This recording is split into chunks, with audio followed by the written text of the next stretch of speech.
Bonjour YouTube, je note juste l'heure à laquelle du coup on a commencé, donc 23h23.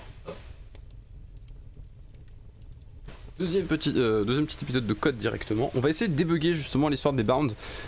Pourquoi est-ce qu'ils ont merdé et essayer de corriger ça. Du coup c'est au niveau de la liaison, il a dû se passer un truc qui allait pas. Parce que du coup...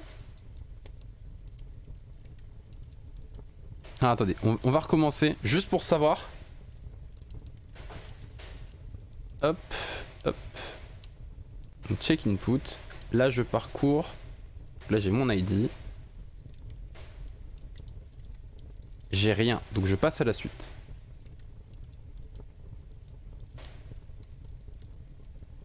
Ok, donc là on passe dans ce check là. Ça c'est celui du trigger. Ok. Donc là, si je remonte dans celui-là et que je regarde, son ID c'est 0x. Oh attendez, je crois voir le problème. C'est que là j'ai l'impression que c'est le même qui est bound. Bah oui, YouTube, le Docker est de retour et il est choupouillant et je m'auto-mentionne en plus sans le vouloir, c'est ça qui est beau. Ah, putain. Alors attendez, hop. Le entry point.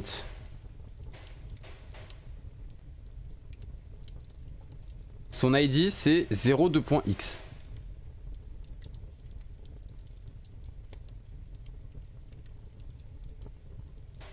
Là, l'atome qu'on a, son ID c'est 02.x. Pourquoi ils ont le même ID?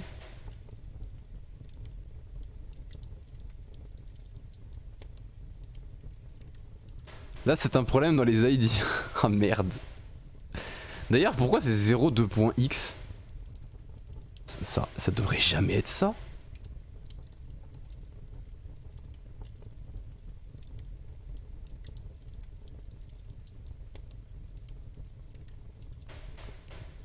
J'ai compris pourquoi. J'ai envie de Guillaume Canet. Ah, j'ai envie de Guillaume Canet, mais de ouf. Le problème il vient de là.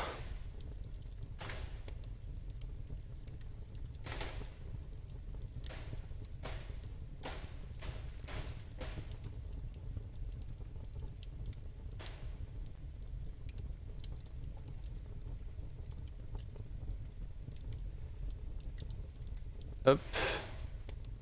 Je vais voir son ID. Putain, c'est la même chose.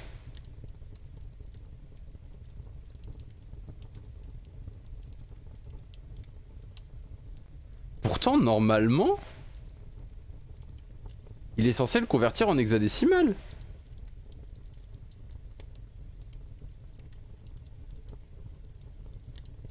Je comprends pas.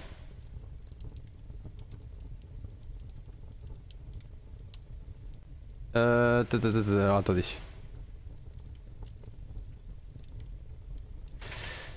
Hop.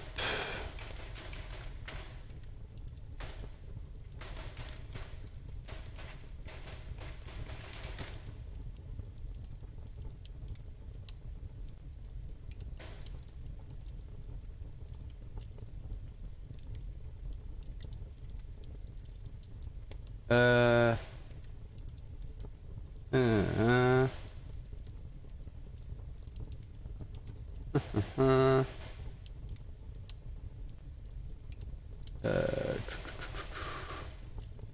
D'accord, en fait on a moyen de pouvoir le faire en faisant ça.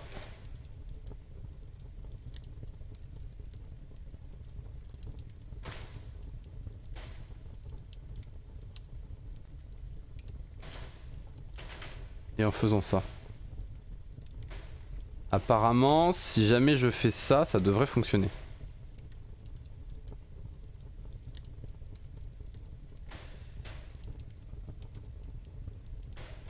Je veux juste voir l'ID. Oh putain, pourquoi il a mis ça comme ça?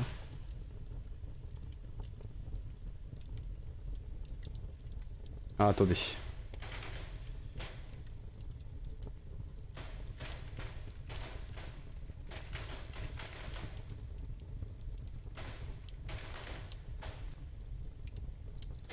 Tout.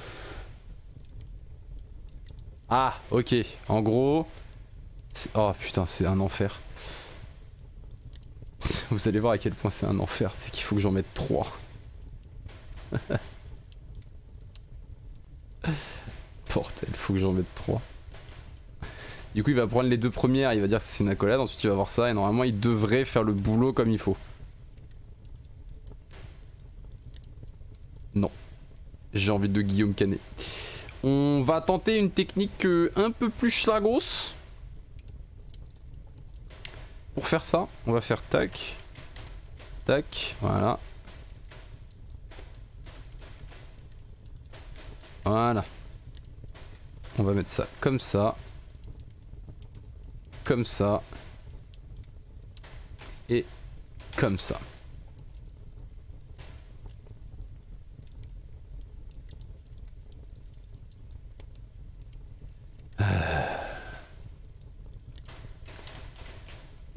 En fait, il faut que ce soit la même chose pour l'autre. C'est de la merde. Je vous jure que des fois j'ai envie de rejoindre Papa Johnny juste en voyant la difficulté, juste pour faire un truc à la con. Ah, ils ont disparu du chat Twitch, bah oui. Y'en a un qui m'a pas mis leur carte d'identité à jour. J'ai triste, mais c'est ouais, un travail. Et l'autre, le chat en sortant des conneries et des genoux de merde en forme de sacré équipe. De Volker XIK. Putain. Il va vraiment prendre le ban def un jour. Du coup, ici, si je vérifie. Ah, mais je suis con, mais oui, l'ID il est forcément de 0. Putain, je suis débile aussi. C'est surtout lui qui m'intéresse. Voilà, et lui il est là. Ok, donc là on est bon. Là on a les bons trucs. Donc normalement, cette fois-ci, ça devrait marcher. J'ai envie de rejoindre Papa Johnny. J'ai envie de rejoindre Papa Johnny.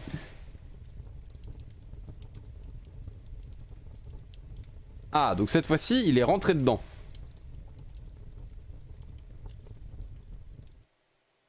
Non. Ne fais pas ça.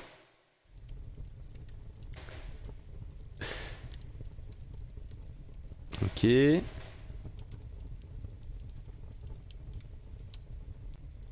Ok, là il rentre dans le execute.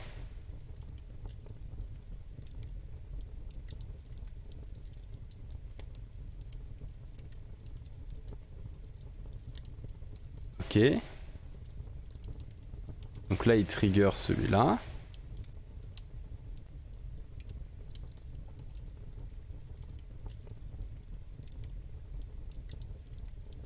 Ah.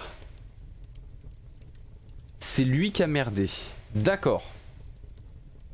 Donc. Maintenant on va relancer ça.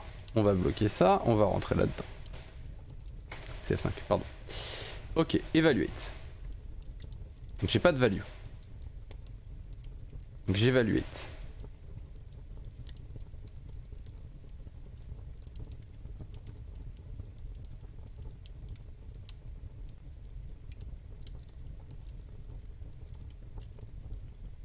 Ok, donc là j'exécute. Et donc là normalement, niveau de mes outputs, pourquoi j'ai pas de as value?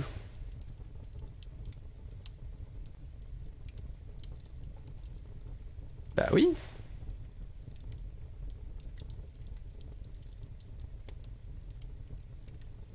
Parce que je suis un demeuré.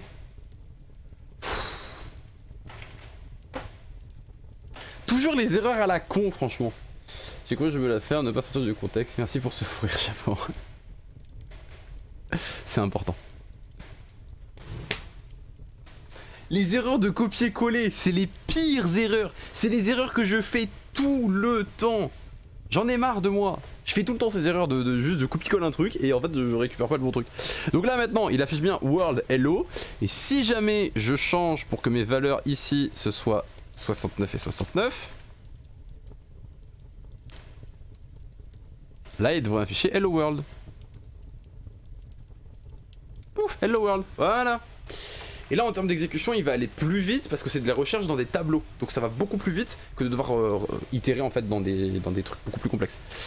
Ok. Là du coup on est bon. Est-ce que j'ai de l'optimisation faisable autrement? Donc là du coup on est bien sur des named bytes. Donc ça on est bon. Il n'y a plus de soucis. Tout se passe bien. Ensuite j'ai dit que je voulais changer les ID pour que ce soit directement des bytes. Pour pas stocker des chaînes de caractères, ça sert à rien. Autant stocker directement un byte.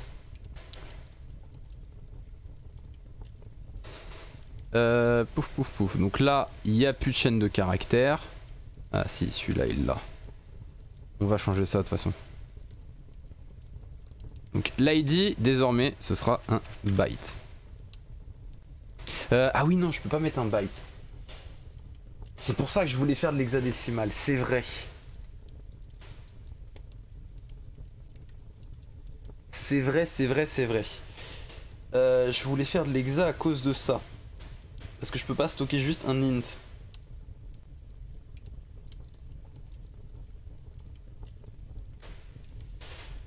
J'ai vu un forum, c'est certainement qu'elle ne passera pas dans les droits sudo et tu oublies de rajouter le sudo devant. Ouais voilà, le classique.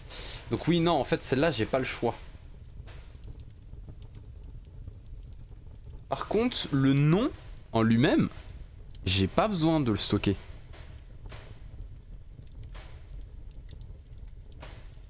Ça me sert à rien de le stocker.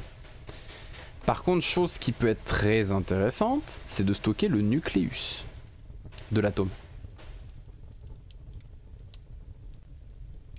Je me dis que ça peut être très intéressant de le stocker son nucléus.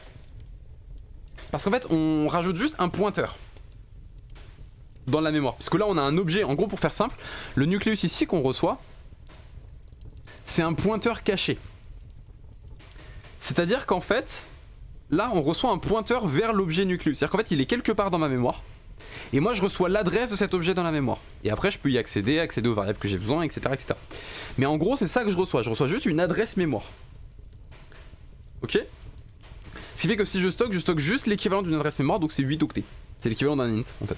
C'est comme si je recevais un int. Ce qui est beaucoup plus optimisé, et surtout, ça me permet d'avoir accès au même nucléus. C'est-à-dire qu'en fait, quand je passe un nucléus en paramètre, je passerai toujours le même nucléus en paramètre. La seule chose que j'aimerais voir, c'est est-ce que j'ai moyen d'optimiser, parce que le stockage des nucléus, il est fait dans le labo, et il est fait avec un dictionnaire. Est-ce que j'ai moyen d'optimiser ça?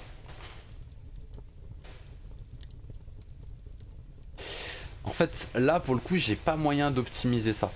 Parce que je sais pas, et j'ai pas moyen de savoir dans quel ordre ont été créés les nucléus. Je peux savoir dans quel ordre ont été créés les atomes et les bounds entre eux, et enfin surtout je sais que dans un nucléus, je sais exactement dans quel ordre sont mes inputs, dans quel ordre sont mes outputs, dans quel ordre sont mes triggers, donc... Ne pas faire de jeu de mots, ne pas faire de jeu de mots, putain. Donc je sais dans quel ordre ils sont, tous ces trucs là, donc je peux savoir leur index.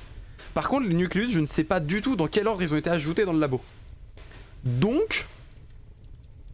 je ne peux pas dire c'est tel index. Donc là je suis obligé de garder un dictionnaire.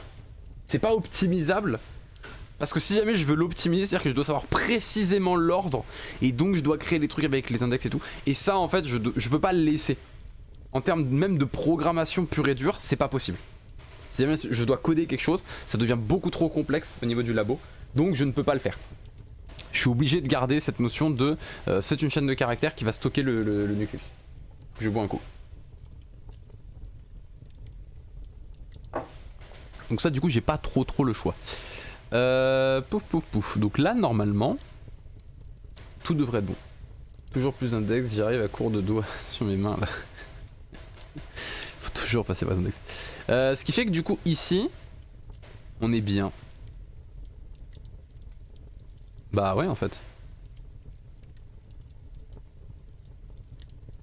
On est obligé de le stocker sous forme de chaîne de caractères, ça je l'ai dit. Ah, quoique, attendez. Quoique.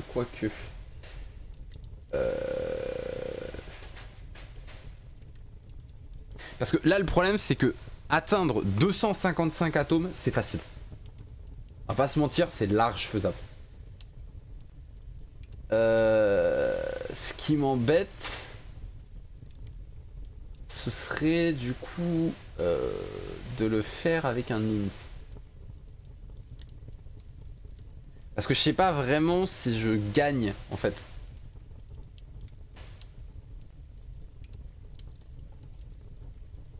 Je suis pas vraiment gagnant. Hein.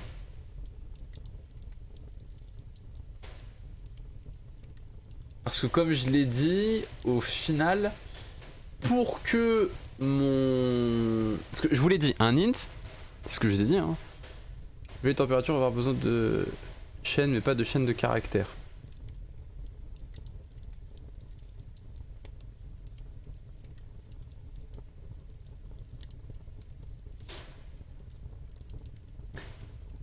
Je vais te laisser un sursis. Je te préviens. Tu en refais un. Tu te prends un time-out de 2 jours. C'est bon. Et je te rappelle que je suis en live demain.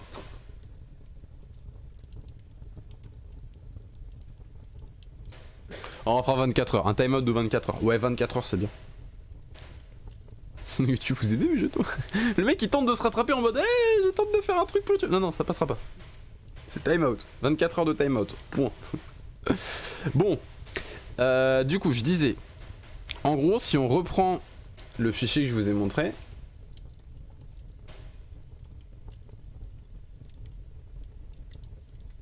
Faut voir les feuilles de compte, les trucs. En gros, un int il est stocké sur 8 octets. Donc c'est à dire que tant que ma chaîne de caractères, parce qu'une chaîne de caractères c'est juste un tableau de caractères consécutifs. Tant que ma chaîne de caractères est plus petite que 8 caractères, on est bon. Sachant qu'on a d'office ça, on a d'office celui-là. Attendez, je vais les mettre. Et celui-là. Donc c'est à dire qu'en fait le maximum qu'on peut avoir c'est celui-ci en hexadécimal. Si on le stocke au format hexadécimal. Ça va, demain c'est Arkham, donc moins de possibilités de jeu de mots débiles. Il y a toujours des possibilités de jeu de mots débiles. C'est-à-dire qu'en gros le maximum qu'on peut faire c'est ça. Parce que nous on rajoute une accolade là, une accolade là. Donc c'est cette valeur hexadécimale qui est le maximum qui peut être stocké sur notre int. Plus sérieusement j'arrête, promis. Merci. Et donc c'est ça que j'ai dit, c'est qu'en gros c'est cette valeur là qui est maximale. Et ça, si je fais hexadécimal to décimal, voilà, et que je tape FF et que je fais convert, voilà, j'obtiens celui-là.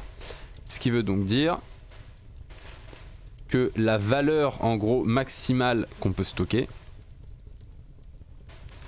c'est ça. Donc si je rajoute ça et ça, voilà. C'est-à-dire qu'on peut avoir, grâce à cette méthode, un index qui prendra pas plus que la taille d'un int. C'est pour ça que je vous parle d'optimisation. Tant qu'on est en dessous des 16 millions d'atomes. Alors pour que dans un script, vous mettiez 16 millions d'atomes, faut le chercher. Clairement, faut le chercher. Donc ça veut dire qu'en fait, là on obtient des nombres qui sont tellement grands que tant qu'on est en dessous, c'est plus optimisé de stocker une chaîne de caractères. Parce que du coup, si on y réfléchit, tant qu'on est en dessous de ça, de ce nombre d'atomes, donc 1 million d'atomes, bah en fait, on est comme ça. Donc, notre chaîne de caractères est plus petite qu'un int en mémoire. Ce qui veut dire que pour avoir 1 million d'atomes, là putain faut le vouloir. Et comme je l'ai dit, même si on dépasse le million d'atomes, on a encore 15 millions d'atomes à faire pour que ce ne soit plus optimisé de passer par une chaîne de caractères. Vous vous rendez compte? À partir de là, on n'en a plus rien à péter. Surtout que en plus, si jamais j'en rajoute 2, regardez, 1, 2, voilà. On a jusqu'à 268 millions, où on a juste un octet de plus. C'est tout, un octet. Donc au final, en termes de performance, en termes d'optimisation mémoire, on gagne beaucoup plus à faire ce que j'ai fait, donc de garder l'ID sous format de string. Par contre, sur les inputs, outputs, etc., comme je l'ai dit, il y a peu de chances, statistiquement, c'est pareil pour le nombre d'atomes, on peut le faire, on pourrait, mais ça ne dépassera pas. Et moi je pose cette limite par contre dans tous les cas sur les inputs et les outputs, je pose la limite de dire on n'en fait pas plus que les 25, enfin que 255, donc en gros la limite d'un byte. Et ça d'ailleurs c'est dans le nucléus qu'il faut que je pose cette contrainte. De dire si mon count, donc if mTringers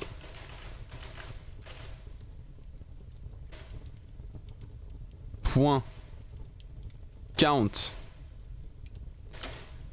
est égal à 256, dans ces cas là on return false. Alors oui, je vais expliquer aussi un truc par rapport au count. En fait, le count, il vous donne le nombre d'éléments. Donc c'est à dire que c'est pas l'index, c'est le nombre d'éléments. Nous on sait que l'index maximal c'est 255, ce qui veut dire qu'il y aurait 256 éléments. Donc si on a déjà 256 éléments à l'intérieur, on ne peut pas en rajouter un 257ème. Donc c'est pour ça que là on check ce count là.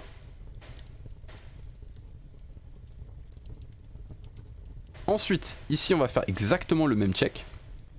If m underscore input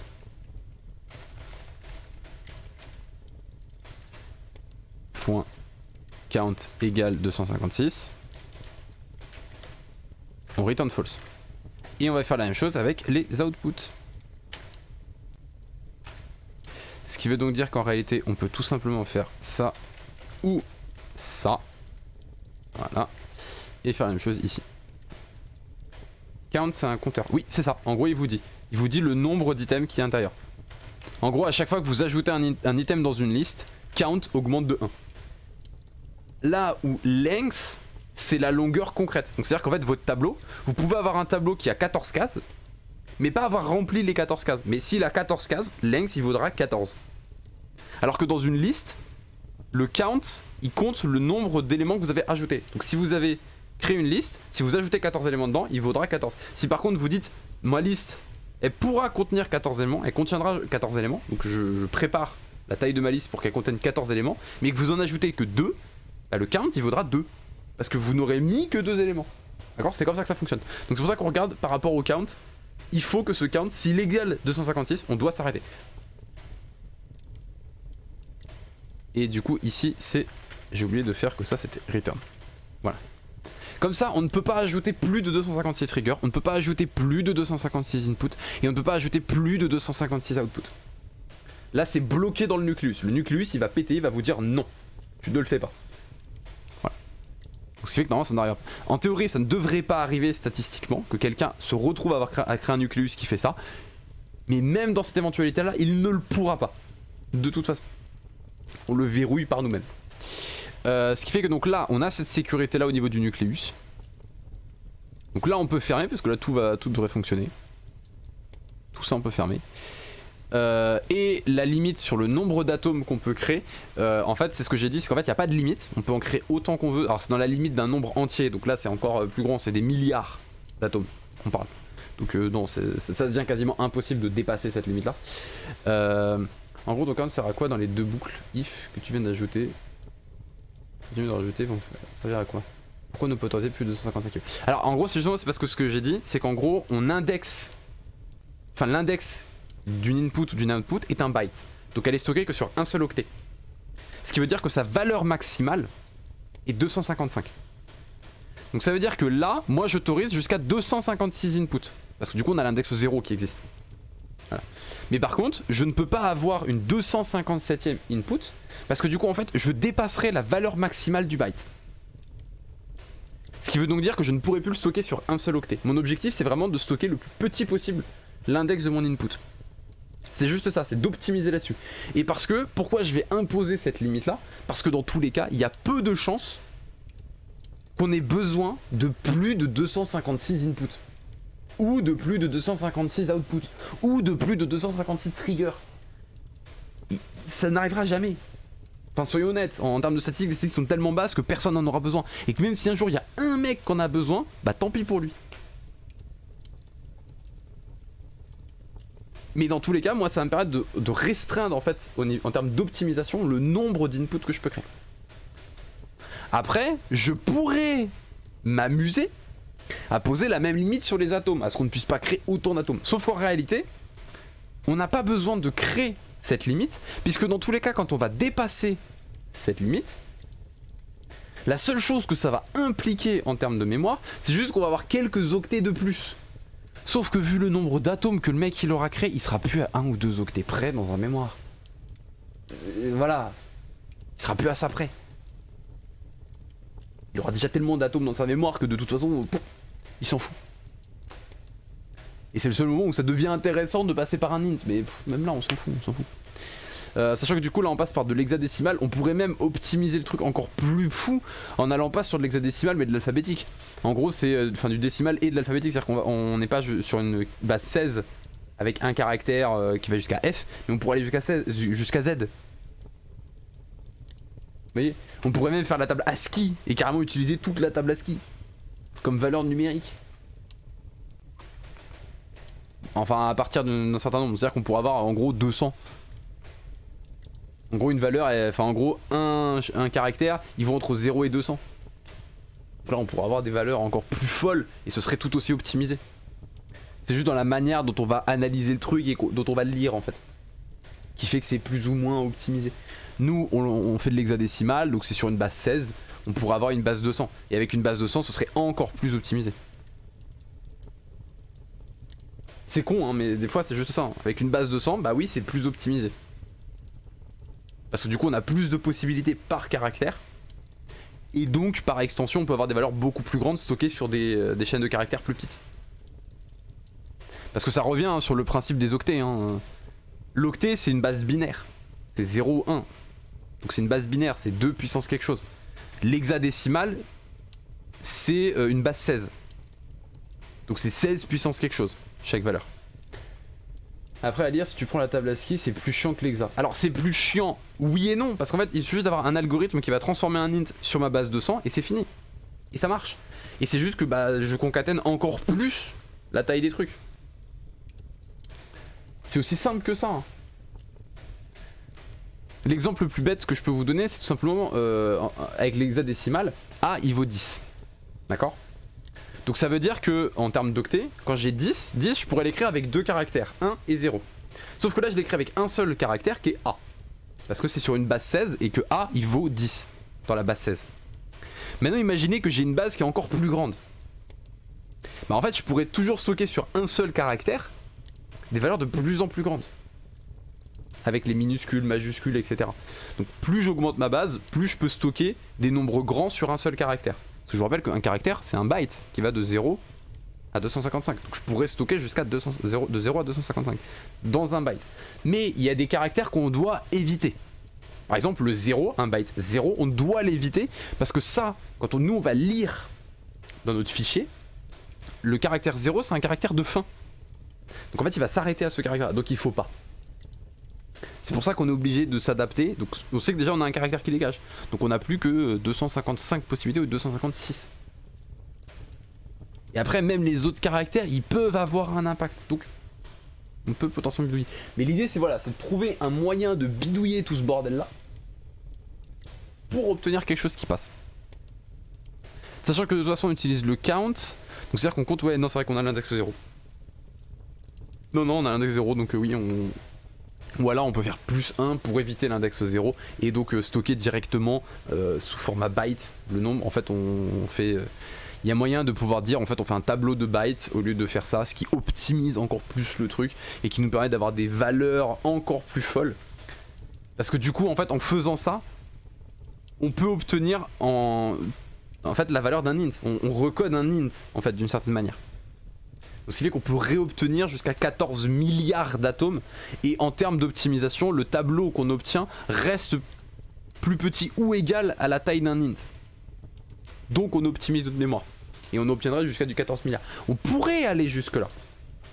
On pourrait hein. Mais on le fera pas. Parce que ce serait juste se casser le cul pour rien. Après si on voit qu'en termes d'optimisation de mémoire il y a des gens pour qui ça rame un petit peu parce qu'il y a ce problème des index. Et que bah il est un petit peu trop gros donc du coup ils sortent de la RAM, du coup ça pose des problèmes etc. Oui dans ces cas là on fera l'optimisation d'aller jusqu'à transformer en byte etc. Et obtenir au final recoder un int à notre manière. Parce que du coup l'avantage c'est qu'en fait si on le recode à notre manière en fait on obtient un tableau qui est modulaire. C'est surtout ça en fait dans l'idée hein. C'est qu'on a un int et en fait on veut un tableau qui soit modulaire. C'est-à-dire qu'en fait au lieu de sortir dans tous les cas 8 bytes, bah, en fait on pourra en sortir moins. Ce qui fait que c'est plus petit en mémoire donc c'est plus optimisé. L'idée elle est là. Et dans tous les cas, on obtiendrait une limite à un moment, puisque dans tous les cas, c'est la liste qui ne permettra plus d'ajouter. La liste, elle a ses propres sécurités. Si vous ajoutez plus d'éléments qu'elle ne peut en accueillir, elle va planter. Elle va vous dire je ne peux pas en ajouter. Et donc quand vous ne pourrez pas en ajouter, bah, de toute façon le labo va planter. C'est-à-dire que le labo ici, ah non, le labo il plante pas. Alors il peut planter en termes de mémoire. New peut return nul. Après je sais pas être stream qui se retourner sur une patate donc ça vaut peut-être pas la peine de pousser l'optimisation à ce point. Voilà c'est ça en fait l'idée. C'est que dans tous les cas les machines qui vont faire tourner ça sont vraiment puissantes. Et dans tous les cas on n'est pas à ça près. C'est-à-dire que ça va pas impacter les performances du logiciel et encore moins les performances du stream. Juste parce qu'il y a ça. Donc c'est pour ça qu'on peut se permettre de dire voilà. Et que comme je l'ai dit, de toute façon c'est de la fonctionnalité qui va être avancée donc ça va pas être utilisé partout. C'est pour ça que ça sert à rien d'aller jusqu'à optimiser autant que ça. Après par contre un truc que je pourrais faire, une très légère optimisation, vraiment ultra légère, c'est que au lieu de stocker une string, on stocke un tableau de bytes. Voilà, c'est le petit détail. Parce qu'en fait la string en elle-même elle a aussi en fait elle est plus lourde que ce qu'on pense parce que c'est un objet donc il y a aussi des comportements, des trucs qui rajoutent du poids en mémoire. Alors que juste un tableau de bytes, bah, c'est juste un tableau de bytes. Donc en termes d'optimisation mémoire, on serait beaucoup plus optimisé.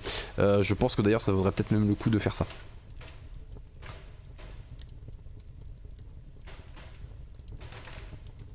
Voilà. Voilà. Et donc ici, il devrait nous emmerder. Là du coup c'est encoding. Là on va pas se faire chier, c'est l'ASCII.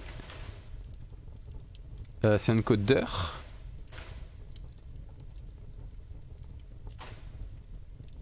Ah attendez, je sais plus. Je sais plus comment on fait. J'ai oublié. Pourtant j'en ai fait des trucs comme ça. Bah attendez en vrai, ouais non je vais aller chercher. Hop. Hop.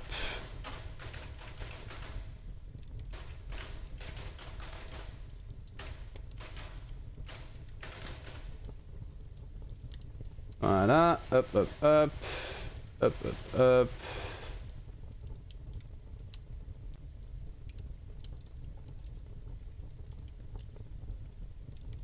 Ah, bah si, c'est bien ça. Hop. Et là, tout ce que j'ai à faire, c'est tout simplement ajouter système texte. Voilà. En gros tout ce que je fais c'est stocker un tableau de bytes parce que c'est plus optimisé en mémoire. Et que en fait ça ce H7 c'est juste un truc temporaire pour savoir dans quoi je suis passé. Et donc du coup on fait un encoding. Alors l'encodeur ça c'est simplement il va être capable de déterminer une série de bytes et de la transformer en caractères. Là dans notre cas on sait qu'au niveau des bytes on est sur des bytes en ASCII. Hein, on sort pas de la table ASCII, on n'est pas sur l'UTF-8. L'UTF-8 c'est là où on va retrouver les accents et compagnie. D'accord. En fait l'UTF-8 pour ceux qui veulent savoir c'est que la table ASCII je vous ai dit que c'est de 0 à 255. La table UTF-8 elle va de 0 à 511. Voilà c'est juste le double de la taille de l'ASCII. Et elle rajoute du coup des caractères en plus. C'est juste ça en gros hein, l'UTF-8. Et nous on n'est pas dans un cas où on va déborder sur ça parce qu'on est sur de l'hexadécimal. Donc sur l'hexadécimal on est purement dans la table ASCII. Donc j'ai pas besoin de m'embêter plus avec l'encodage. Donc c'est pour ça que je fais de l'encoding en ASCII. J'ai pas cliqué sur les bons trucs. T'as déjà fonctionné au filtre cerveau clavier Vu toutes les perches qui me passent sous le nez, c'est pas évident. UTF-8, c'est avec tous les emojis aussi. Oui, il y a aussi les emojis qui se rajoutent dans l'UTF-8. Voilà. Ici, en vrai, bah ça on peut mettre que c'est tout simplement un byte comme ça. Comme ça, on ne stocke aucune chaîne de caractères. Et là, il devrait nous embêter ici aussi.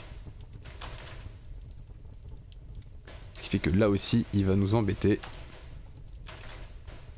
Voilà. Là, c'est juste une très légère optimisation qui est assez simpliste, dirons-nous, qui consiste à juste voilà, transformer ça. Sachant que du coup, derrière, alors attendez, là normalement, je dois avoir le souci. Tac, tac, tac, tac. Là, voilà.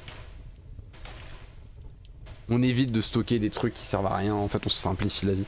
La seule chose que j'aimerais faire c'est juste reprendre encoding. Voilà.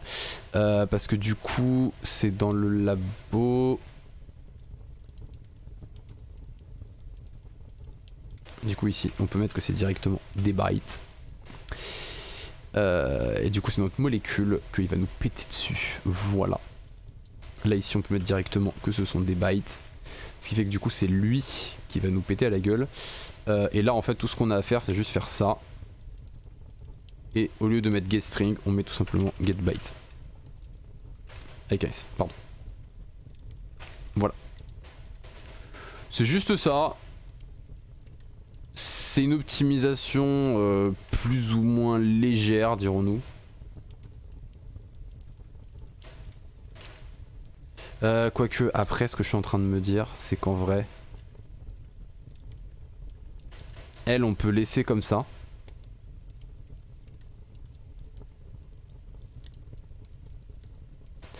On peut les laisser au format string E et c'est là qu'on fait la conversion. Voilà.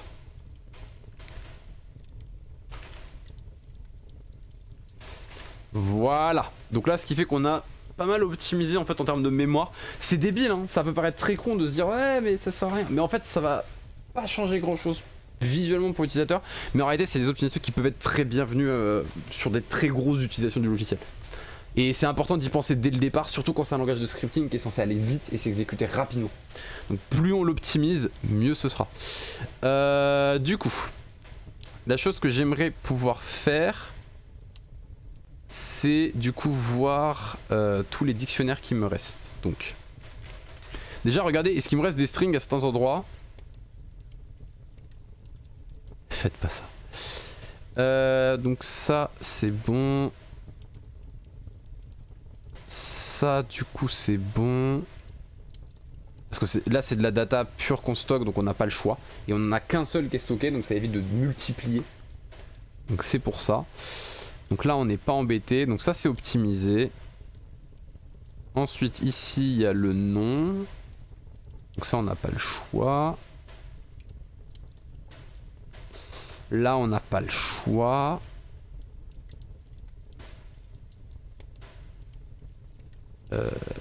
Là je vais juste renommer ça en nucleus name. Qu'on sache que c'est le nom du nucléus. C'est là où on voit l'intérêt d'un code structuré parce que sinon retrouver son chemin là-dedans peut devenir compliqué, surtout pendant une phase de débugage. Oui, c'est vrai. Après, en général, quand la personne connaît bien son code, ça va, elle se retrouve assez facilement. Ça, je l'ai dit, du coup, je le rename en nucleus name. Tac, tac, tac, tac.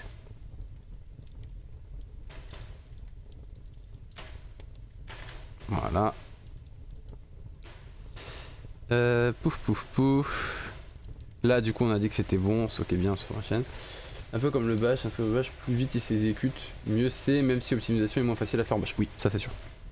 Mais là en fait comme c'est un langage de scripting, en fait on n'a pas envie non plus que ça prenne 3000 ans en fait à s'exécuter, on veut que ça aille le plus vite possible pour que ce soit réactif, c'est l'idée. Là du coup, là j'ai bien fait je pense de stocker des listes. Là j'ai des H7, c'est ça qui est un petit peu emmerdant, c'est que j'ai ce truc là. J'aimerais bien m'en passer. Quitte à devoir... Ouais voilà. Quitte à devoir ajouter ça. On va plutôt partir sur ça. dans du coup le triggers, if any item égal name, paf, et du coup au lieu de faire un H7 on va le rename. Ah oui je suis bête, c'est juste que ça devient une liste. Ensuite on va changer un petit détail, c'est que là on va mettre des i read only list et on va les passer en as read only. Voilà. Ce qui va créer en fait une copie read only, ce qui fait qu'on a accès à l'information, mais elle est read only, c'est-à-dire qu'en fait on ne peut que la lire, on ne peut pas modifier ces listes là. On peut pas ajouter d'éléments dedans, on peut rien faire de plus. Ce qui fait qu'à partir de là, en fait ça peut devenir public. Parce que c'est du read only. Donc on sait que ça n'altérera pas le contenu réel de triggers, inputs et outputs. Voilà, parce qu'on fait une copie read only. Oui, je parle de Bash puisque c'est le langage que je connais le plus de ma part de mon sens sur Linux. Oui, c'est vrai qu'en fait avec Linux, Bash en gros c'est le langage de scripting qui est utilisé dans l'interpréteur de commande. Mais c'est pas que sur Linux, hein, c'est aussi le cas sur Windows. Sur Windows c'est Bash qui est derrière. Mais en fait Bash c'est juste un shell précis. En fait c'est du shell. Le langage c'est pas Bash, c'est shell. C'est juste qu'il existe plusieurs types de shell. Bash c'est l'un des shells qui est le plus répandu. Il y en a un autre aussi, c'est ZSH. Qui est très utilisé. Tu pourrais zoomer un poil, j'ai pas un écran ultra grand, du coup le code est pas super lisible chez moi. Hop, hop. Je pense que là ça devrait aller, je pense. Du coup, là on a changé ça pour que ce soit des listes de partout, comme ça c'est mieux. Du coup oui, là c'est add et return true. Non, sur Windows c'est PowerShell, qui est du shell. Et PowerShell, c'est une des trucs. Je peux te montrer tout simplement. En fait, tu as deux interpréteurs de commandes sur Linux, tu as CMD et CMD est en shell. C'est du bash derrière. Voilà. Mais c'est un bash réadapté, donc c'est un sorte de bash Windows. Et après, tu as aussi, et ça on est d'accord, il existe, PowerShell. Qui est une autre forme de shell. Mais ça c'est du bash et ça c'est du PowerShell. Mais c'est du shell dans tous les cas. Les deux utilisent du shell. C'est juste que PowerShell, c'est pas exactement du shell. C'est-à-dire que les commandes sont pas exactement les mêmes. Il y a des petites variations dans le comportement qu'il y a derrière. Là où ça c'est du bash. Donc c'est du shell pur et dur. Voilà. Et en gros la différence entre tous ces shells là, c'est simplement les commandes qui sont à l'intérieur. En gros, le shell le plus primaire que vous pouvez avoir c'est SH. Voilà, dans votre interpréteur de commande, l'interpréteur de commande le plus basique que vous pouvez avoir c'est SH, qui est juste purement le shell le plus basique du monde. Avec juste les commandes les plus basiques du monde. Et... Enfin après il y a un des soucis, pardon on va dire, c'est le souci principal de shell, de SH, c'est qu'il a très peu de trucs. Il y a vraiment trop peu de trucs, donc en fait personne l'utilise. C'est possible de l'utiliser, il y a certaines machines qui permettent, enfin certains Linux qui ont juste SH, mais dans 99% des cas, le shell de base qui sera installé sur un Linux ce sera bash. Parce qu'il a beaucoup plus de fonctionnalités, il permet de faire beaucoup plus de trucs. C'est un interpréteur qui est plus poussé. Mais c'est juste des interpréteurs shell en fait. Et il existe aussi ZSH qui est beaucoup plus poussé encore en termes d'interpréteur shell. Enfin c'est pas vraiment des interpréteurs shell, c'est plutôt on va dire le shell de commande quoi. C'est justement un truc qui m'énerve avec Windows, c'est que les commandes ne sont pas les mêmes que sur Linux. Et ça en réalité c'est juste parce que c'est un shell différent.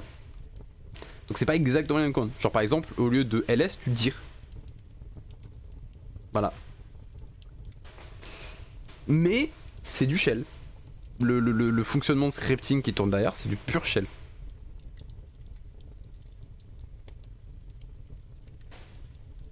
Et ils ont leur propre langage qui est le BAT. Qui est en fait un BAT, qui est un truc un peu spécifique. Mais ça reste du shell derrière. Ok, donc là on est bon. On a optimisé pas mal de trucs. Parce que je préférais passer par une liste que par un H7. Je préfère me dire je parcours moi-même la liste pour comparer tous les éléments, voir s'il y en a un qui correspond et voilà.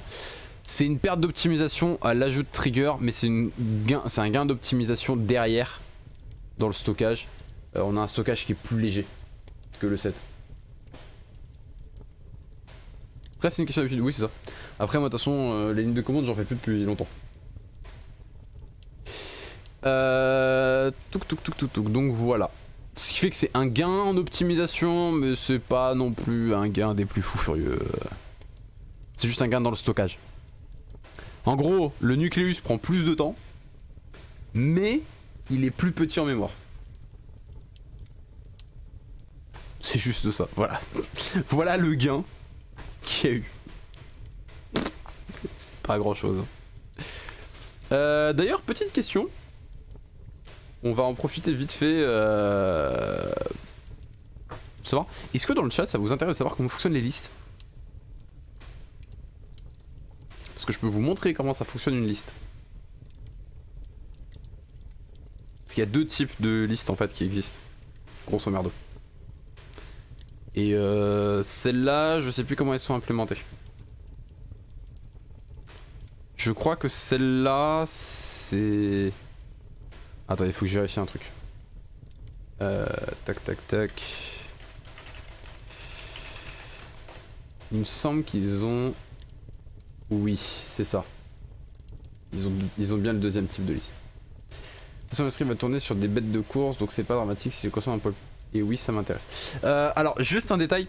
Il va pas forcément tourner sur des bêtes de course. Parce qu'il peut y avoir des petits streamers qui ont des petits PC qui vont les utiliser et qui auront tout qui tournera sur le même PC. Ils auront à la fois Chemistry avec les logiciels qui va avec, donc Streamglass et compagnie, OBS qui sera en train de faire le stream, en train d'ajouter l'overlay, en train de faire tout ça, et leur jeu. Donc il faut qu'ils soient quand même performants. Alors du coup, au niveau des listes, on a deux fonctionnements possibles. Hop.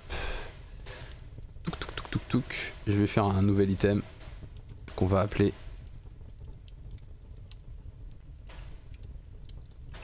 liste. Alors vous avez, donc on va appeler liste 1 et on va créer une deuxième classe qui va s'appeler liste 2. Un de tes schémas. J'ai pas vraiment besoin de schéma pour expliquer celui-là. Il est assez simple à comprendre en fait. En gros, donc c'est une liste qui est donc templatée, ça on vous a déjà expliqué. Je vous ai déjà parlé des templates.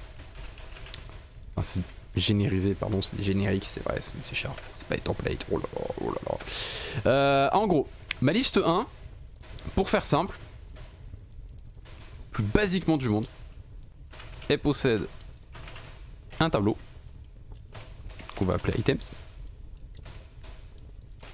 Et c'est égal à new t. Alors du coup, on va juste changer un tout petit truc. On va mettre array.empty. Voilà. Voilà comment ça fonctionne. Voilà, c'est un item. C'est juste un tableau. Et en gros, dans l'idée, c'est que quand vous allez ajouter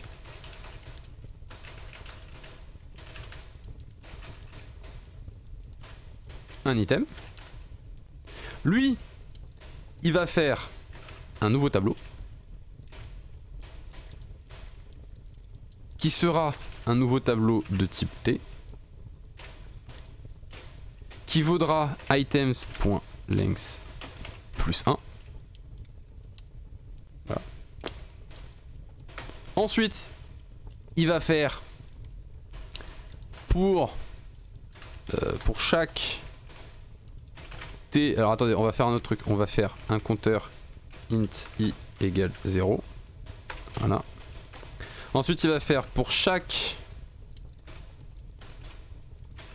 T, on va les appeler TMP, dans mon array items,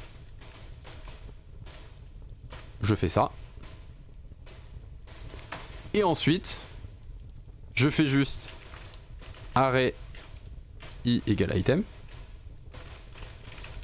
Et item égale array. Un template c'est un truc tout prêt que tu télécharges sur internet et que tu te verses. Ouais non mais là c'est pas... Ah en fait c'est parce qu'en C++ ça s'appelle un template. Parce que techniquement c'est ton code, c'est un template de code. C'est juste que tu vas le typer plus précisément. C'est le même comportement que le générique mais complètement différent. C'est-à-dire que c'est pas géré de la même manière. C'est-à-dire que les templates en C++ c'est géré à la compilation. Alors que les templates en C# sont gérés à l'exécution. Donc c'est un peu différent la manière dont ça fonctionne. Et c'est vrai que C++ a ce Donc là, ce qui fait que ça alourdit la compilation, mais ça allège l'exécution. Là où C Sharp, il allège la compilation, mais alourdit un tout petit peu l'exécution. Mais dans tous les cas, il peut se permettre de le faire parce qu'en tout cas, il y a la CLR qui tourne derrière, donc il s'en fout en fait. Voilà. Et voilà, donc en gros, un add, c'est ça. C'est juste, je crée un nouveau tableau qui fait la taille de mon tableau actuel plus 1, parce que j'ajoute un item. Je copie le tableau actuel à l'intérieur. Je rajoute mon item à la fin, et ensuite je dis que bah, mon item s'il vaut arrêt. Voilà. Youpi. C'est aussi con que ça. Et après, ils ont juste en plus private int count égale 0. Et ici, tu rajoutes, tu fais un petit count plus. Voilà. Pouf. Voilà.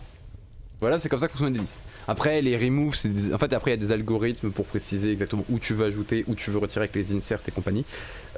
Qui fait que tu peux préciser où tu mets dans ton tableau et tout. Mais voilà. Et ça, c'est le fonctionnement de la liste de base.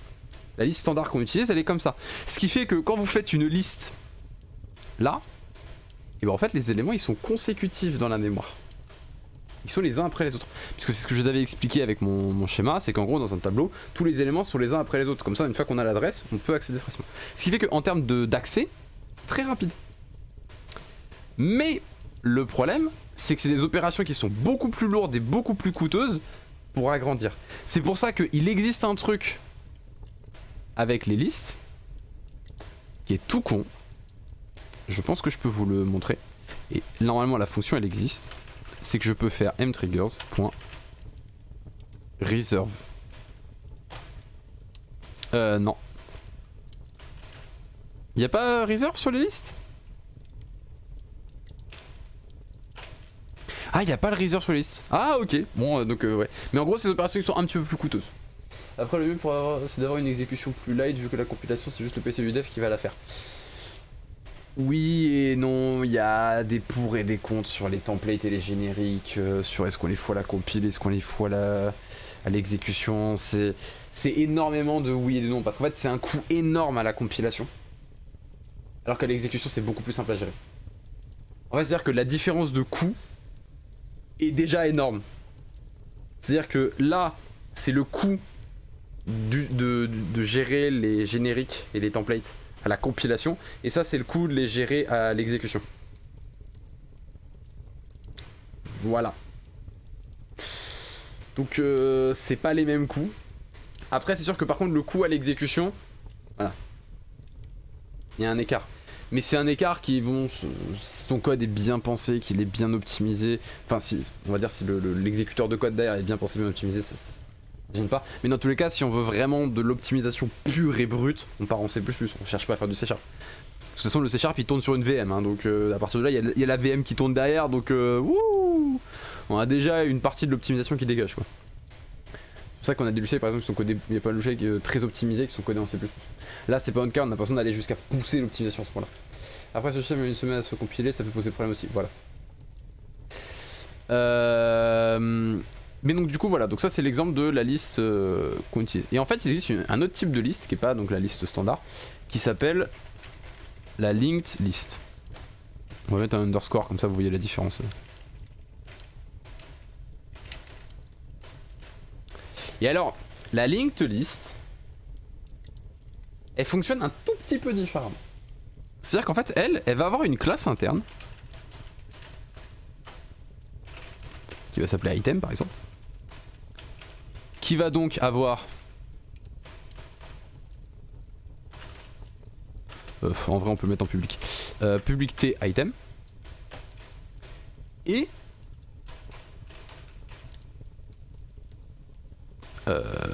public item next. Voilà. Et ensuite derrière on a juste notre constructeur. Voilà, ouf. Et en fait elle a juste ça. Et elle a en sa racine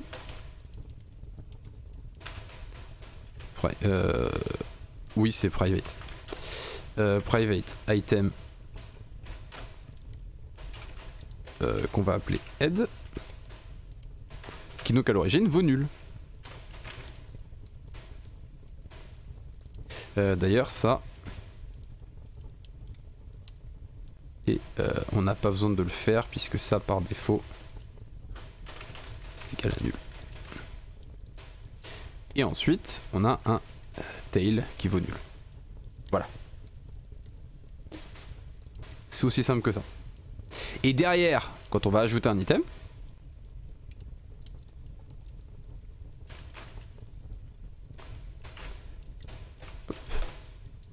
comment il fonctionne? Il crée un item qu'on va appeler link, parce que ce sont des liens, c'est une liste chaînée, égale new avec du coup un item. Il va faire que, donc il va faire if tail différent de nul, Dans ces cas-là, tail.next égale link. Ensuite, tail égale link. Donc ça c'est toujours pour l'ajout en dernier, hein, voilà.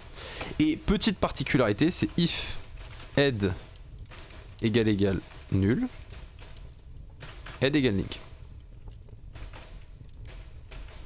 Voilà, j'ajoute un item.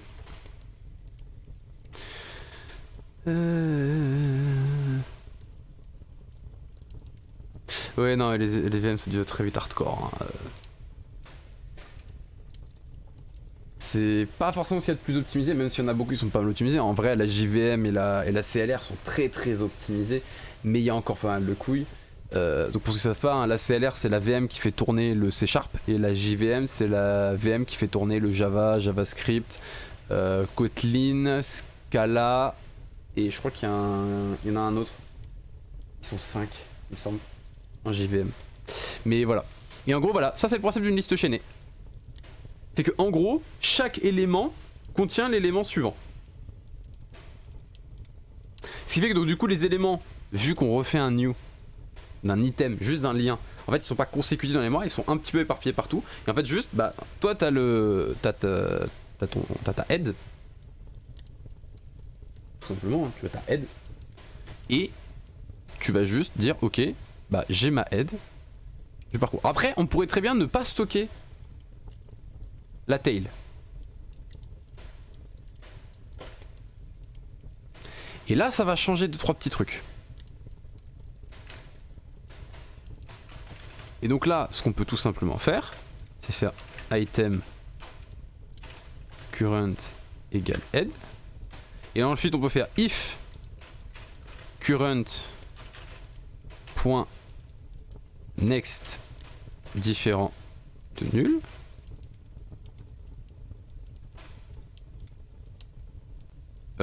Current égale current.next. Et donc là on va le faire un petit peu différemment. On va faire while current.next différent de nul, on fait ça. Et une fois que c'est fini, current.next égale link. Voilà. C'est juste ça, c'est juste un petit algorithme pour aller juste à la fin. Ça permet de lire la fin d'un fichier si je me souviens. Ça c'est dans un fichier, là on parle d'une liste en fait, une liste chaînée. Et en gros l'idée c'est que vous avez tous les maillons qui sont les uns après les autres. Donc en gros nous on stocke le premier maillon, toujours. Donc si on n'a pas de maillon quand on en crée un, bah en fait on dit, vous voyez c'est le cas ici, hein. C'est je crée un maillon. Si jamais j'ai pas de tête, c'est à dire qu'en fait ma liste, enfin ma chaîne est vide. Donc, bah mon head il vaut link. Voilà. C'est-à-dire qu'en gros je stocke dans ma tête, mon premier maillon, c'est le maillon que je viens de créer. Maintenant imaginons que j'ai déjà des maillons existants. Bah dans ces cas là, je vais juste regarder sur ma chaîne. Donc je vais prendre mon premier maillon et je vais dire tant que il a un next, bah, je vais passer sur le next. Comme ça en fait je vais arriver sur le dernier maillon de la chaîne. Et une fois que je suis dans ma chaîne, je vais dire bah ok, lui son maillon suivant c'est le maillon que je viens de créer. Voilà. Ça c'est ma spécialité en programmation, les listes chaînées. Je le dis, j'en ai fait tellement dans ma vie des listes chaînées. J'en ai codé en C, j'en ai codé en Shell, j'en ai codé en plein de trucs. J'ai fait tout un cours sur les listes chaînées en C à des étudiants. En plus, on avait une norme, donc en gros, on avait une norme, c'est une manière de coder. On avait une norme qui était extrêmement hardcore. On va être très honnête, on avait une norme qui était ultra hardcore. Et je leur avais montré une librairie de listes chaînées qui était totalement à la norme, qui était utilisable et qui était fonctionnel et très optimisé. Sachant qu'en fait au niveau des listes chaînées, vous avez plusieurs types de listes chaînées. On a aussi du coup ce qu'on appelle la liste doublement chaînée. La petite différence avec la liste doublement chaînée, c'est quasiment le même algorithme. Donc c'est double link list, sauf que on a un prev. Voilà. Et du coup, on peut rajouter ici que link.prev égale current. C'est tout. C'est le seul changement qu'il y a dans une liste doublement chaînée. Mais en fait, l'avantage des doublement chaînés par rapport à des listes chaînées, alors certes, ça fait un maillon qui est plus gros, donc la liste prend plus de place en mémoire, mais quand vous devez couper la chaîne, c'est tellement plus simple. Parce que du coup, si je dois couper la chaîne, bah, il me suffit juste de faire que link.prev.next égale link.next. Juste ça, ça retire un maillon. Voilà. Voilà comment on retire un maillon d'une liste chaînée. Wouh! C'est tellement facile. Je vous jure, hein, c'est ultra facile.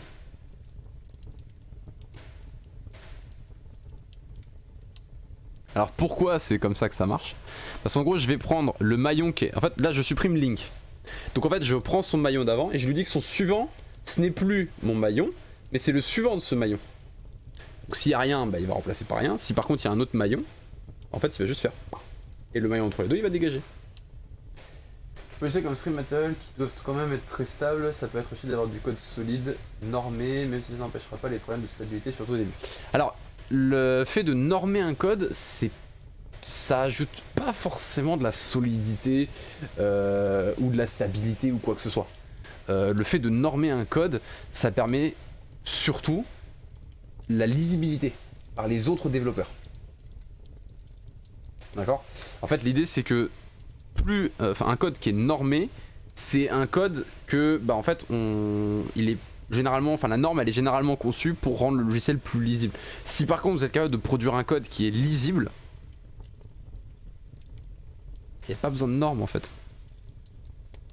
Et l'avantage c'est que bah, comme moi j'ai appris à coder avec des normes, j'ai passé ma vie avec des normes, bah en fait faire des codes comme ça, c'est des codes qui sont pas si moches que ça.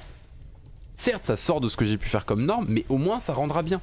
Et même quand je vais chercher des codes qui sont beaucoup plus complexes, comme par exemple les atomes, ils sont beaucoup plus complexes, hein. On parle quand même de 400 lignes de code, hein, je crois. 300 lignes de code, grosso merdo. On parle d'environ 300 lignes de code, hein. Mais c'est 300 lignes de code où on comprend tout ce qui se passe. Parce que c'est structuré en fait. Et chaque morceau est pas très gros. Là voilà, on sait que une input, bah voilà, ça c'est juste son constructeur. Get input info, c'est juste un tuple avec un byte, un tableau de bytes et un byte. Ah bah c'est l'id de l'atome et c'est son index. Ok, donc là on sait ce que fait le get input info. Il me renvoie l'id de l'atome dans lequel il est et l'index de cet input dans l'atome. Enfin dans l'atome, parce que j'ai vu que ici c'était un tableau. Et que quand je crée mes inputs, ce que je fais ici, j'ai mis un index qui est l'index du tableau. Donc maintenant je sais que l'id que je retrouve ici, que je mets ici, bah en fait c'est simplement l'index de mon input dans le tableau, enfin dans l'atome. Donc là maintenant je sais aussi que l'atome bah, c'est l'atome parent, je l'ai vu dans le constructeur, dans l'appel que j'en fais. Donc je sais que c'est son index dans cet atome, mais cet atome là c'est cet id là qui m'intéresse. Donc là je récupère l'id de l'atome dans lequel il est et l'index de l'input qui correspond. Le check input, je vois qu'il appelle le check input de la output. S'il en a une et s'il en a pas, il fail. Parce que du coup ça veut dire que l'input, et là on comprend que l'input n'a pas d'output, donc elle n'est pas raccordée. Donc c'est un problème, en effet elle fail. Le evaluate, ok, je regarde si j'ai une value. Si j'en ai une, je return true. Donc ça veut dire qu'il a une value, donc le evaluate il fonctionne. Sinon, je regarde si j'ai une output. Si j'en ai pas, bah, c'est que c'est une erreur. Sinon, je l'évalue.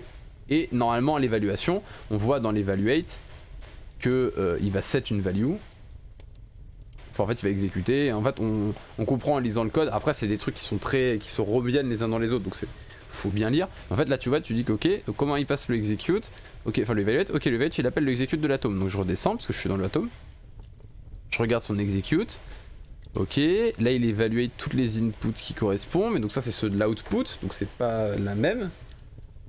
Ok, on imagine que là c'est bon, que tout est bon, ok, donc là il exécute, ah, et en fait dans l'exécute je vais set des outputs.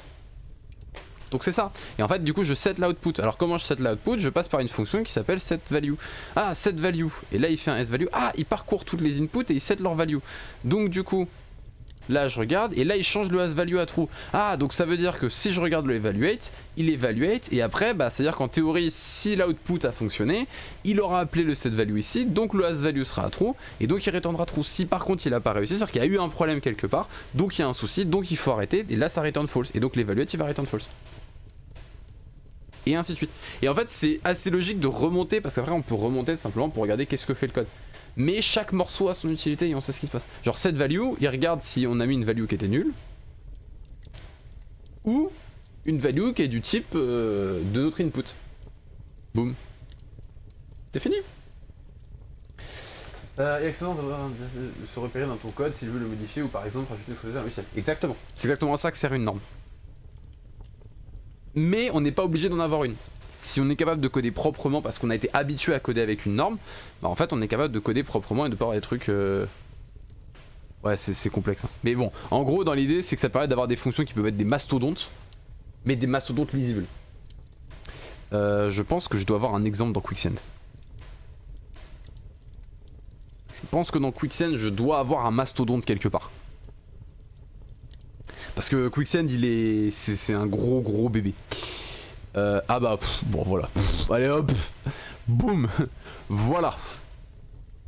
Regardez-moi ça là. Regardez-moi cette fonction là. Elle est grosse. Oh le gros bébé.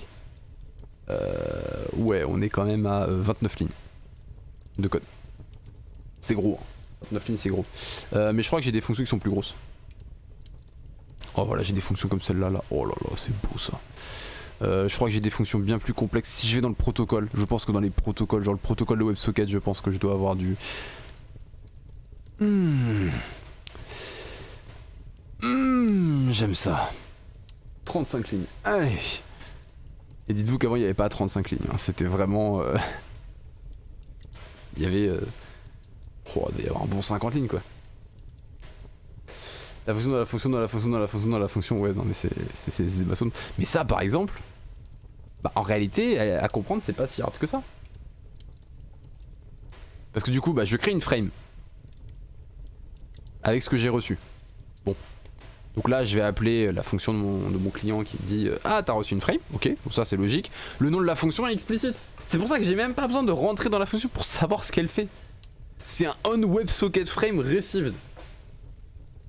La fonction s'appelle quand tu reçois une frame WebSocket. Bah tu comprends que ça c'est juste ce qu'on appelle des handlers. Donc tu comprends que le mec il a fait un pattern de handler. Donc en gros il y a un objet qui a pour but d'avoir un comportement spécifique qui s'ajoute à un objet générique. C'est ça le principe des handlers, c'est que vous avez un objet qui est générique et vous lui ajoutez des comportements spécifiques. Grâce à ça. Donc du coup, bah là t'as même pas besoin de rentrer dans la fonction parce que tu sais que c'est du handling. Donc en fait c'est du comportement spécifique, donc c'est ailleurs, c'est d'autres formes de code. Et c'est potentiellement même pas le boulot de ce code là, de cette librairie là. C'est à dire que dans cette librairie là tu n'auras même pas un seul endroit où un onWebSocketReceived a été codé. Ah oui non mais les if, ça c'est un enfer. Mais j'en fais, je fais beaucoup de if, en fait c'est les if de sécurité en fait. Tu check par sécurité un pointeur pour pouvoir l'utiliser après. En fait le problème c'est que tu check un pointeur, puis tu check un autre pointeur, puis tu check un autre pointeur, puis tu check un autre pointeur. Et en fait tu check 5 pointeurs pour pouvoir faire ton code. Et en fait du coup t'as 5 if en cascade, c'est horrible. Parce que bah en fait on peut pas juste... Enfin c'est un truc avec le C++ qui fait que des fois on a des trucs comme ça. Parce qu'on peut pas en fait, on peut checker un pointeur à l'assignation. En effet c'est important de boire de l'eau et je finis mon verre là-dessus. Mais voilà, donc ensuite il regarde, ok, est-ce que c'est une frame de contrôle? Donc là il faut juste connaître le protocole WebSocket, on sait ce que c'est qu'une frame de contrôle. Et là en fait, bah, je vais même pas rentrer dans le code. Je me doute que c'est juste une évaluation d'une frame de contrôle. Parce qu'une frame de contrôle c'est défini, donc lui il doit checker dans cette frame là ces définitions là pour vérifier que c'est bon. Je vais même pas rentrer dans le détail. Ensuite je regarde, ok, c'est pas une frame de contrôle. Et là il y a un petit commentaire parce que bah oui en effet le code il est assez fat. Du coup il y a un petit commentaire qui te dit attention, les frames de contrôle ne peuvent pas être fragmentés. Ce qui veut donc dire qu'en fait là je me doute que le code qui va suivre c'est la gestion de la fragmentation des messages WebSocket. Parce qu'en gros on peut les avoir en plusieurs paquets. C'est un peu compliqué. Mais quoi ça va être douloureuse et à gratter. Ah laryngite. Toujours un plaisir. Donc parce qu'en gros un message WebSocket, bah en fait on peut recevoir le message en plusieurs parties. Parce que des fois les messages sont très gros. Donc on envoie en plusieurs parties. Donc on fait des paquets, en fait on fait des fragments. Mais ce qu'on appelle une frame de contrôle, donc un code d'erreur, un ping, un pong, ce genre de choses, bah en fait c'est tellement petit qu'en fait on va pas les fragmenter. Donc on les envoie tels quels. Il n'y a jamais de fragments, on les enverra toujours en un seul bloc. Donc ça on comprend que, ah ok, là il check si elles peuvent être fragmentées. Parce qu'une control frame ne peut pas l'être, mais toutes les autres peuvent être fragmentées. Donc si c'est pas le cas, bah là on comprend qu'il va gérer les fragments. Donc il récupère le contenu, il récupère la taille du contenu, ok. Il regarde donc le fragment de buffer, donc là il compare, il ajoute, il fait, ok. Donc là on comprend pas trop pourquoi il a un fragment, enfin un buffer de fragment, mais on comprend assez facilement qu'en fait il a reçu une frame, donc en fait il va juste ajouter tout le contenu de cette frame dans le buffer du fragment. Donc potentiellement c'est parce qu'il veut stocker tous les fragments ensemble et ensuite le traiter d'un seul bloc après. Je crois que l'un, si ce n'est le premier jeu de l'histoire, s'appelait Ping. Raté. Il s'appelait Pong. Du coup, c'est l'autre. C'est Pong et c'est l'un des tout premiers jeux de l'histoire. Oui, ça par contre c'est vrai. D'ailleurs, je crois que oui, Pong était le tout premier jeu de l'histoire. Mais bon, donc là on comprend que ok, donc là il est en train de créer un gigantesque, ce qu'on appelle un buffer. Donc un buffer, c'est pour ça que le nom il est clair, c'est fragment de buffer, c'est un buffer de fragments. Un buffer c'est juste une éponge en gros, c'est juste un énorme tableau qui va contenir tout ce qu'on a besoin. Donc là il stocke tout, et ensuite il regarde, ok, est-ce que ma frame est fine? IsFin, donc là c'est, quand par exemple c'est fragmenté, isFin c'est le dernier fragment. Ou est-ce que c'est une control frame? Parce qu'une control frame elle est pas fine, mais elle est bon. Par contre, oui, ping, c'est une commande pour tester la connexion. C'est pas pour tester une connexion internet, c'est pour tester une connexion entre deux machines. Tu ping une machine et elle doit te pong. Si tu ping et qu'elle ne pong pas, c'est qu'il y a un problème de connexion entre les deux. Voilà. Et donc du coup là voilà, donc il regarde, donc ensuite il y a le code d'OP, donc ça c'est le code, le OP code, c'est le code de votre frame. Parce que chaque frame en WebSocket, elles sont codifiées, elles ont un code qui les identifie. Donc par exemple une frame de message c'est tel code, une frame de je coupe la connexion c'est tel truc, une frame d'erreur c'est tel code, une frame de ping c'est tel code, une frame de pong c'est tel code, etc. etc. etc. Bon. Donc là il récupère l'OP code et ensuite il récupère le message. Et là on voit qu'il y a un truc, c'est il dit ok, est-ce que j'ai affaire à une control frame? Si oui, je récupère le contenu de la frame que j'ai créé. Sinon, je récupère le buffer. Ah donc oui, là on fait le lien. Ah en effet, il a créé un fragment de buffer au-dessus, qu'il a rempli, et là il l'a utilisé. Donc là maintenant il a son OP code, il a le message, et ensuite il traite, il fait un switch case sur les OP codes. Donc si c'est le code 1, ah je sais plus exactement c'est quoi, ah mais le développeur a mis un petit commentaire pour dire que 1 c'est le message. Voilà. Ensuite il me note que 8 c'est le close message. Et là je vois que ah oui il appelle dans le client le on message avec le contenu qu'il a extrait. Pareil pour le unclose, il récupère un status code, parce que bah il y a un code de statut sur les messages, et le message. Ensuite, bah si jamais j'ai reçu 9, ok, donc ça c'est le code de ping, là, il fait un changement de l'OP code de la frame, pour mettre pong, donc le 10, et il envoie la même phrase, c'est-à-dire qu'en gros, il reprend la frame qu'il vient de recevoir, il change juste son code pour le passer de 9 à 10, et il la renvoie. Ce qui au final correspond au principe d'un ping et d'un pong, parce qu'en fait quand on reçoit un ping, donc un code 9, on doit renvoyer exactement la même frame juste avec le code 10. Et bah c'est ce qu'il fait. Pouf, ça c'est le pong. Et ensuite il regarde, est-ce que c'est un control frame? Si ce n'est pas le cas, dans ces cas-là, c'est-à-dire que bah oui on a utilisé le fragment de buffer. Dans ces cas-là, il le remet à 0 et il met que le last OP code c'était 0. Et sinon, si l'OP code n'est pas 0, il stocke le last op code. Ça simplement quand on a fragmenté en plusieurs, en fait c'est le premier, la première frame qui nous donnera le code qu'on utilise. Et c'est aussi ce qu'on utilise ici avec le last op code. Et il fait ça tant que notre buffer est pas vide. Parce que du coup on se doute qu'à l'intérieur il doit juste découper. Parce que potentiellement on peut recevoir un buffer qui est plus grand. Donc on découpe pour retirer la première partie. Et il reste un morceau qui peut être une deuxième frame qui est arrivé juste après. Parce que le buffer en fait il peut avoir lu 2 frames en même temps. En fonction des délais réseau etc. Quand il a lu ça se trouve bah en fait les 2 frames sont parties l'une après l'autre. Mais avec les délais réseau elles sont arrivées. Enfin elles sont arrivées et quand on a lu en fait on a lu après que la deuxième soit arrivée. Donc on a lu les deux d'un coup. Et donc là on comprend que bah en fait lui il va modifier ce buffer là pour extraire uniquement la première frame. Et la deuxième il va la garder. Donc on va continuer d'itérer tant qu'on aura des frames. Ouf, ouf, ouf. Et si on n'y arrive pas, bah c'est fini. Et donc du coup tu montes là, c'était en gros dans le chat juste on a Cloud qui s'amuse à montrer les commandes. Mais là voilà, ça c'est truc, mais ça c'est Quicksand, c'est pas ce qui vous intéresse. Ce qui nous intéresse c'est Stream Chemistry.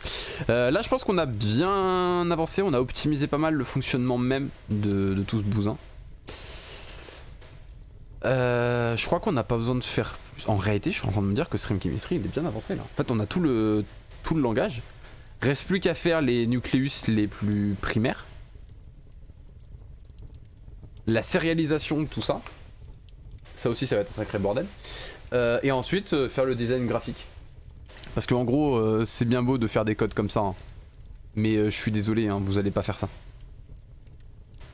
Vous allez pas vous amuser à. Ça on va juste le retirer. Attendez, on va juste le coller ici et on va le mettre en commentaire. Voilà. En gros, on va pas s'amuser à coder ça, quoi.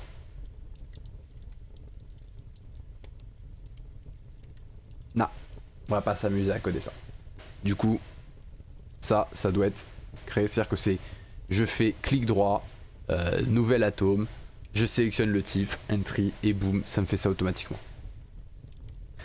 Et ensuite, si jamais, donc je peux créer des valeurs, etc. Et si je veux les lier, bah en fait je peux relier le point d'exécution à la sortie de entry point sur l'entrée du if. Puis le return true, puis le machin. Ce qu'on m'avait marre de merde. Ça c'est juste un langage de scripting en fait. C'est juste un scripting visuel qui va permettre justement dans Streamglass et compagnie d'avoir des options très avancées et très performantes de contrôle dans ce que fait le logiciel. De dire quand il y a une alerte, tu as tel comportement. Et de créer une logique dans ce comportement. C'est juste ça, d'avoir une logique où on a vraiment le contrôle sur la logique qui se passe derrière. Et c'est pas juste le code qui a été codé tel quel et qu'il faut taper du code C#. Là on n'aura pas besoin de coder du C#. L'idée elle est là. Et donc là c'est juste tu relis et ça fait les trucs entre eux. Tu relis les entrées de valeur, ça fait les bound to pour toi. Tu relis les machins, ça fait les bounds. Et en plus le set on stream point il sera fait automatiquement. C'est à dire qu'en fait tu vas juste faire ça. Ça.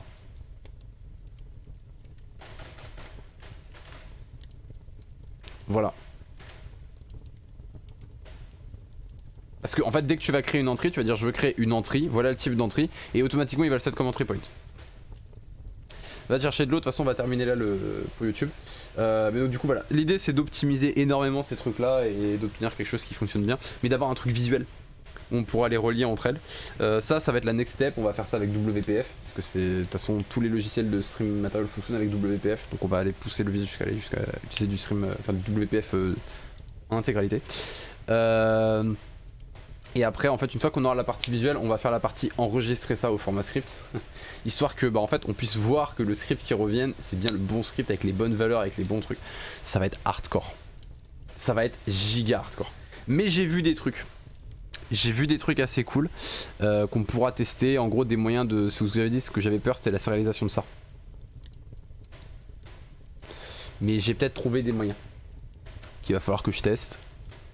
Mais apparemment c'est faisable. Donc bon, on verra bien, on testera ça sur un prochain live, peut-être demain. Enfin demain, tout à l'heure, après Batman. On fera peut-être ça justement, on reviendra sur Chemistry. Et je pense qu'on commencera à regarder un petit peu justement la sérialisation, etc. Comment on va gérer ça. Et après on attaquera la partie visuelle. De toute façon, il faut que je vérifie un petit truc, c'est... Ah, on va juste faire un dernier petit changement.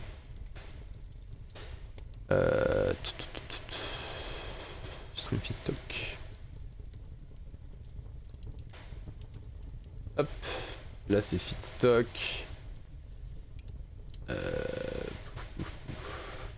Voilà, c'est ça que je veux. Ouf, voilà. En gros, le petit changement que j'ai fait, c'est que là, ça permet d'utiliser WPF. En fait, ça, c'est ce qui permet d'avoir les interfaces graphiques. Donc là, ma lib ne permettait pas d'avoir des interfaces graphiques, donc j'ai changé pour qu'on puisse avoir les interfaces graphiques. Et le use WPF, c'est pour dire, bah, j'utilise WPF, qui est une des formats de, enfin, une des libres graphiques en C#, et je trouve que c'est la meilleure qu'on peut utiliser aujourd'hui. Donc, elle est meilleure, je trouve, que WinForm. Et de toute façon, je crois que c'est le remplacement de WinForm. Donc voilà. Ce qui fait que du coup là on est bon. Ah oui, je peux mettre les breakpoints comme ça. Pardon. Mais donc du coup voilà. Comme ça au moins on pourra utiliser les libres graphiques parce qu'on va avoir forcément une partie graphique derrière, c'est ce que j'ai dit. Justement pour créer les scripts, pour les relier entre eux, pour faire des nouveaux scripts, des machins, des bidules. Donc ça on fera, on s'amusera, vous verrez. Du coup, YouTube, merci d'avoir suivi ce live. N'hésitez pas à me dire dans les commentaires. Qu'est-ce que vous pouvez me dire est-ce que vous pensez vraiment que l'optimisation a une part importante dans un logiciel de cet acabit là? Ou est-ce que si jamais il est pas forcément ultra performant, c'est pas grave? Dites-moi ça dans les commentaires. Ça me fera savoir un petit peu. N'hésitez pas aussi à me dire si jamais vous voulez voir un petit peu d'autres projets que Stream Chemistry. Même si là on va axer beaucoup sur Stream Chemistry, mais quand il sera fini on va sûrement passer sur d'autres choses. Donc dites-moi ça dans les commentaires, n'hésitez pas. N'hésitez pas aussi du coup à venir me suivre sur Twitch, vous avez le lien qui est dans la description. Vous l'aurez. Vous avez aussi le lien vers ma chaîne YouTube Gaming, comme ça vous pouvez savoir quand je fais des live gaming, etc. Vous pourrez les voir aussi, puisque de toute façon c'est sur cette chaîne là qu'on utilise les logiciels que vous allez voir développer ici. Et n'hésitez pas aussi à venir me suivre tout simplement sur Discord. Vous avez le lien dans la description pour justement pouvoir discuter avec moi. Si vous avez des questions sur le code que j'ai pu proposer, etc. N'hésitez pas à venir. N'hésitez pas aussi à venir tout simplement pour discuter de jeux, de machins, de bidules. Le serveur est là pour ça. Sur ce, du coup, on se retrouve prochain live qui sera du coup pour vous il est déjà passé. En vrai je suis en train de me dire que vous allez tout rater parce que le temps que je sorte les trucs, les 2 derniers lives seront déjà sortis. C'est à dire que le prochain live pour vous il sera samedi techniquement, YouTube, samedi soir, et je sais pas ce qui va être fait. C'est à dire que soit ce sera The Entropy Center en fonction de si je l'ai fini mardi, si je l'ai pas fini donc mardi je fais The Entropy Center, et sinon ce sera du Stream Chemistry.